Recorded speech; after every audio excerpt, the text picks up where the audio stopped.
Have you been playing guitar for a while and you're not getting any better? Today I'm going to look at something that's as simple as the way you approach songs that could be holding you back. So stay tuned.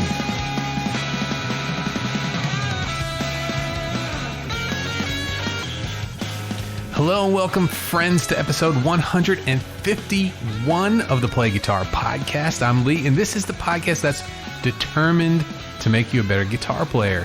No matter if you're just starting out or you've been playing for years, this is the show that will help you become the guitarist that you always wanted to be. And if you're new here, make sure you subscribe to the podcast and check out the description for all of the links from the show. So, does this sound familiar? I've been playing for years, and I still can't play a song all the way through. Myself, I've heard this over many times.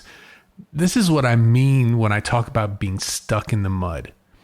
You're putting out a lot of effort, massive amounts of effort, and you feel like you have nothing to show for it.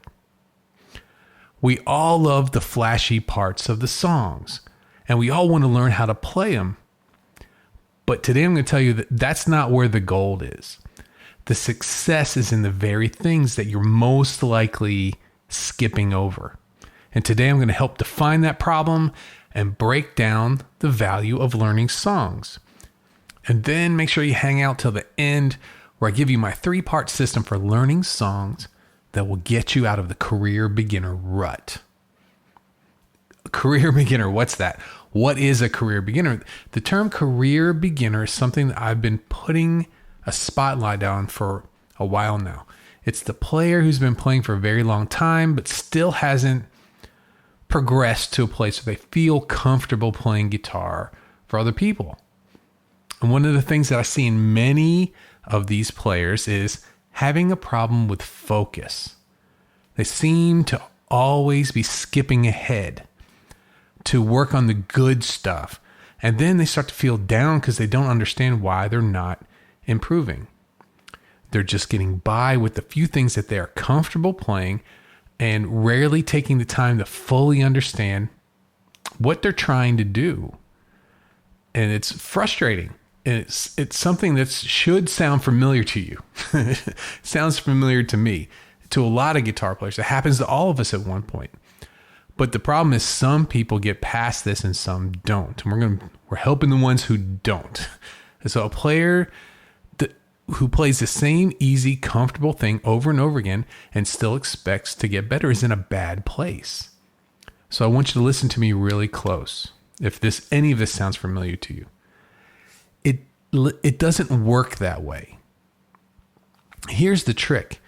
You have to get a little uncomfortable to start to move forward. From what I've seen, chances are that you're putting out a ton of effort already. You're jamming on the same things, you're playing the same things over and over again, or you're trying to learn something, you're banging your head against the wall because you don't have the foundation to learn something that's a little bit more advanced for you. And in that case, your problem's not the work effort. That's not what's holding you back.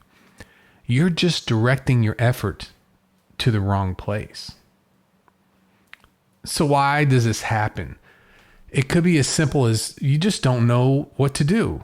This is all new to you. Or it could be, and this happens a lot, you're letting your feelings drive. Your feelings are teaching you. I feel like doing this, so I'm going to do this.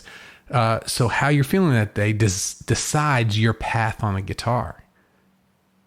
Or it could even be fear. You don't want to get too good, or you might put yourself in an uncomfortable place.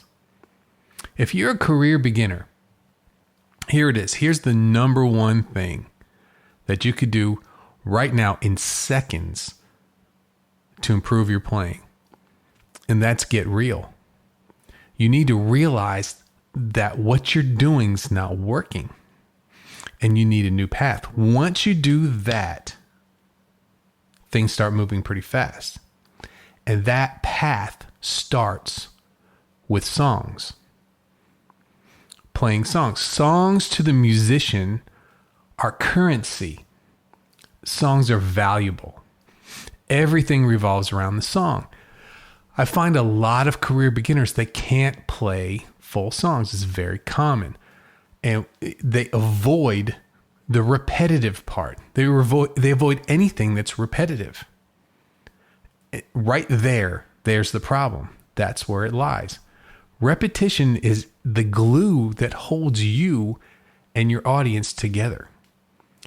It's how you take people from one point in time to the end of the song to another. And that's powerful. You take people through time. But with repetition, it's not the flashy stuff. Repetition doesn't call attention to itself. It's the kind of thing that sweeps the listener along before they even realize that it's happening. It's behind the scenes, but it's still much more powerful than a cool lead guitar lick. When you only know parts of songs, that's all you're ever going to get. Incomplete songs. Have you ever wanted to sit down and say, hey, I'd love to listen to an incomplete song today? It doesn't happen. And this goes for writing songs as well, too. When you only have parts of songs and you never put the effort out to put them all together to make a full song, all you're ever going to have is incomplete parts. I've said this before a few times on a podcast, but it's worth sharing many times over, and I will. I've been asked by students, what do I need to do to be able to play a gig? Or how good do I have to be able to play out? There's several different ways the same question comes about. My answer is always this. Well, you need to know 30 songs. That's it. And the eyes get big, right? And they don't even have to be good, you know? But they all have to have a beginning, a middle, and an end. And once you have that, once you have 30 songs that all start, have a middle, and end, you are dangerous. You're out there. You're playing. Notice something. Notice what I didn't say. I didn't say, well, you have to be able to play at this tempo, this fast. Or I didn't say, well, you have to know your modes to do that. I didn't say, oh, you need to know these complex chord with extension. None of that's going to get you a gig. Songs create your value. And then from there, they create confidence in you. And then from there, that leads you to want to do more. You want to learn more or get better at the songs that you already know. So a lot of people have let me know that they listen through we're at 151 episodes. That's a lot. But what I'm talking about right here should start to sound familiar. This is the journey. This is the path to moving forward. If you're struggling, get away from this, just learning the one riff here or the one lead there. Spend time mastering the less flashy parts of music. Master the form, master the basic chord progressions, and master the basic rhythms of these songs. And then the song will be finished. Finish those songs. Those songs aren't yours until they're finished. But when they are, when you've finished a song, you have added value to you as a guitar player. Let me ask you a question. Do you have any songs that you only know a few of the parts? Yes, we all do. I do. Everyone does. Here's what you could do. Make a list of these incomplete songs and get them done. How about over the next few weeks? Let's do it now. And you're going to start to see progress. But how do we make a big change for newer stuff? How do we make a big change in our practicing so that we stay out of this rut? You should always have a song that you're working on. It's that simple. And approach it as if you were going to play that song You were going to perform it at least someday. It gives it some urgency and you approach it differently. Here's the bonus section. I wanted to give you a kind of a formula for doing this, for approaching new songs. 3 parts. Number 1, get your set list down. Always think in set lists. They can be imaginary. You don't have to be playing out and performing. None of us are performing right now. Well, most of us aren't. But it's the structure of having set lists that we need. It makes it easy to put these things together and also to plan ahead. So we want 3 10-song set lists. Get the names of the songs down ahead of time. We're going to get our 30 songs lined up today. And don't stress about it. It doesn't have to be perfect. These are going to change over time. You'll kick some songs out. You'll find some new ones. It just has to be 30. And once you have that, now we start to get to work. So part 2, basic structure with the basic chords. We're going to get the bones of the song first, the structure. You need the most basic chords. You need the form of the song. You need the basic rhythm of the song and how the song repeats, the repetition. And when you write all this down, this could be called a lead sheet. You've heard that before. And you will naturally want to skip this or fly through this. And that's the career beginner trying to take over again. Don't do it. This right here is the most important part of learning a song. It's what affects the audience the most. It's how you communicate. And when you learn these, you want to hum along the melody as you play, or sing it if you're comfortable. And this isn't for any other purpose but for you. It doesn't have to be for anyone else. The basic melody, the chords, and the rhythms are all you really need for a song.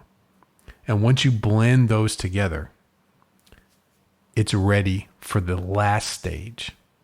And that is the specifics, the parts, the rhythm part, the lead part, those things.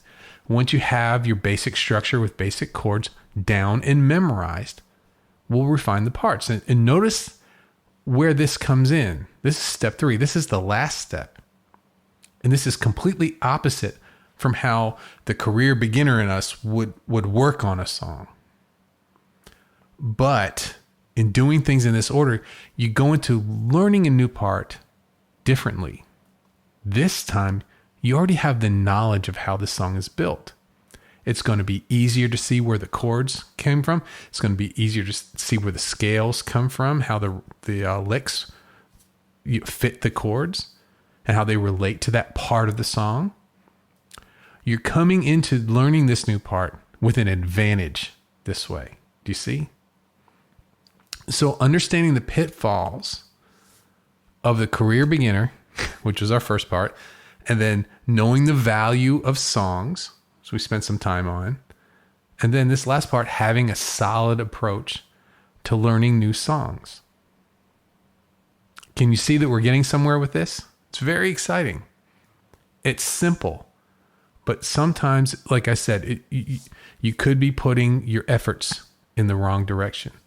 Just a slight change towards this direction is going to give you a lot of benefits.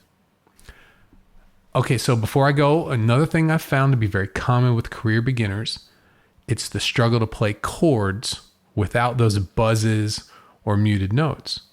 If you're still struggling with this problem, I've got the solution for you. Go over to playguitaracademy.com/chord guide. And you can download my free guide. It's my guide to clear sounding chords. And with just a few small adjustments, we're going to get you past these problems and moving ahead to playing clean and clear chords every time. All right. Thanks for hanging out with me today. That's a wrap.